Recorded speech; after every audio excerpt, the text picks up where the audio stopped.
What if I told you that hidden within thousands of pages of legal documents are conversations that could reshape everything you thought you knew about one of the most infamous criminal cases in modern history? Today, we're diving deep into the recently unsealed Epstein files, and trust me, what's buried in these letters and emails is going to shock you. Before we get started, I need to be crystal clear about something. We're dealing with serious allegations and legal proceedings here. Everything we're discussing today comes from official court documents and publicly available records. We're not making accusations or jumping to conclusions. We're simply examining what's actually written in black and white in these files. So what exactly are these Epstein files everyone's talking about? These aren't some mysterious documents that suddenly appeared out of nowhere. These are hundreds of pages of court filings, depositions, emails, and correspondence that were previously sealed as part of various legal proceedings connected to Jeffrey Epstein and his associate Ghislaine Maxwell. Many of these documents were unsealed as part of ongoing litigation and public records requests. Now here's where it gets interesting. When most people think about the Epstein case, they focus on the criminal charges and the shocking circumstances of his death in federal custody. But what these newly available documents reveal is something potentially more significant: a vast network of communications that paint a picture of how this entire operation may have functioned behind the scenes. Let's start with the correspondence patterns that emerge from these files. What jumps out immediately is the sheer volume of communication between various parties. We're talking about thousands of emails, text messages, and formal letters spanning over a decade. But it's not just the quantity that's remarkable, it's the systematic nature of how information was shared and controlled. One of the most striking aspects of these communications is how carefully language was used. Reading through these documents, you notice that direct statements are rare. Instead, there's a consistent pattern of coded language, vague references, and indirect communication. When you see phrases like, "the situation needs to be handled," or "we should discuss this in person," it raises questions about what exactly was being discussed and why such care was being taken to avoid explicit details. The timing of these communications is equally revealing. Many of the most significant email exchanges seem to occur during periods when legal pressure was mounting or when media attention was intensifying. This suggests a coordinated response strategy that went far beyond what you might expect from individuals simply trying to distance themselves from a controversial figure. What's particularly fascinating is how these documents reveal the intersection between social, business, and political networks. The correspondence doesn't exist in isolation. Instead, it shows how information flowed between different spheres of influence. You see communications that reference meetings, events, and decisions that span across multiple industries and institutions. Now let's talk about what these files reveal about the operational aspects of Epstein's activities. The documents paint a picture of an incredibly sophisticated system for managing relationships, information, and potential risks. There are references to detailed record-keeping, systematic documentation of interactions, and what appears to be careful management of public perception. One of the most disturbing aspects revealed in these files is how victims were treated not as individuals seeking justice, but as problems to be managed. The language used in discussing legal settlements and non-disclosure agreements shows a calculated approach to controlling narratives and limiting exposure. These aren't casual conversations. These are strategic discussions about reputation management and liability mitigation. The financial aspects revealed in these documents are staggering. We're not just talking about payments to victims, though those are certainly documented. The files show a complex web of financial transactions, charitable donations, and business investments that appear designed to create leverage and maintain relationships. The amounts involved and the systematic nature of these transactions suggest this went far beyond personal wealth management.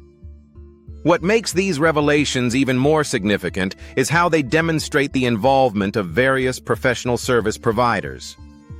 The documents show lawyers, accountants, publicists, and other professionals who weren't just providing standard services, but who appear to have been integral parts of a broader strategy to manage legal, financial, and reputational risks.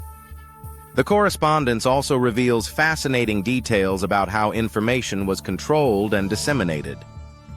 There are references to media strategies, talking points, and coordinated messaging that suggest a sophisticated understanding of how to shape public perception. This wasn't amateur hour, this was professional-level crisis management and narrative control. One of the most chilling aspects of these files is how they document the systematic silencing of victims and witnesses. The documents show not just legal settlements, but coordinated efforts to discredit, intimidate, and isolate individuals who might pose a threat to the broader network. The language used is clinical and detached, treating human suffering as a business problem to be solved. The geographical scope revealed in these documents is also remarkable. These communications span multiple countries and jurisdictions, showing how this network operated on an international scale. There are references to properties, accounts, and activities across different legal systems, suggesting a sophisticated understanding of how to navigate complex international legal environments. What's equally revealing is what's not in these files. There are obvious gaps in the communication records, references to conversations that apparently took place through other channels, and clear indications that much of the most sensitive communication never made it into written form. The sophistication of operational security measures suggests this network understood very well how to minimize documentary evidence. The technology aspects revealed in these files are particularly modern and sophisticated. There are references to encrypted communication systems, secure file sharing platforms, and digital security measures that show this wasn't just about traditional paper trails. The integration of technology into these operations demonstrates an understanding of both the opportunities and risks presented by digital communication. The psychological manipulation tactics documented in these files are deeply disturbing. The correspondence shows systematic approaches to identifying vulnerabilities in targets, whether they were potential victims, witnesses, or even members of the network itself. The language used reveals an understanding of psychological pressure tactics that goes beyond amateur manipulation. Perhaps most significantly, these files reveal how this network understood and exploited the weaknesses in various institutional systems. Whether we're talking about legal systems, media organizations, or regulatory bodies, the documents show a sophisticated understanding of how to navigate, influence, and when necessary, circumvent official processes. The victim impact revealed in these documents cannot be overstated. Beyond the direct harm documented, the files show how victims were systematically re-traumatized through legal processes, media manipulation, and ongoing intimidation. The clinical language used to discuss human suffering reveals a level of callousness that's difficult to comprehend. What makes all of this even more disturbing is how recent much of this activity was.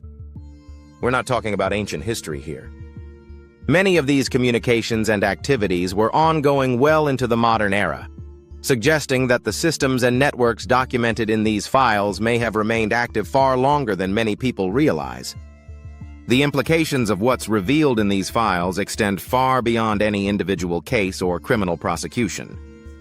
These documents suggest systematic problems with how our institutions handle cases involving powerful networks, wealthy individuals, and complex criminal enterprises. The failures revealed here point to broader issues with accountability, transparency, and justice.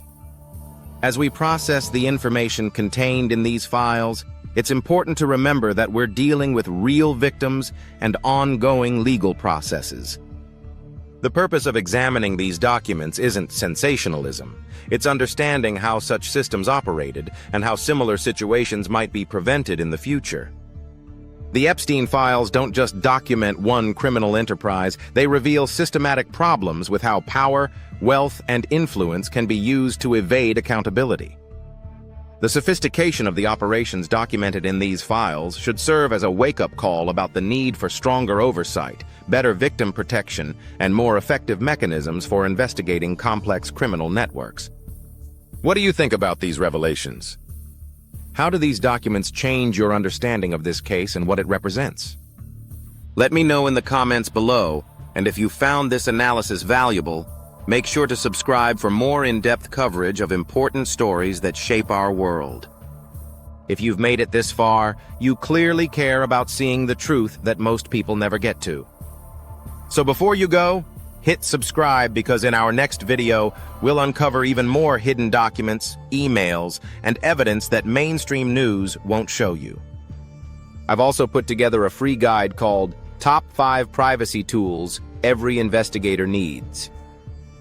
Inside, you'll find the best VPNs, encrypted storage drives, secure email services, and other tools I personally recommend to stay safe while researching sensitive information online.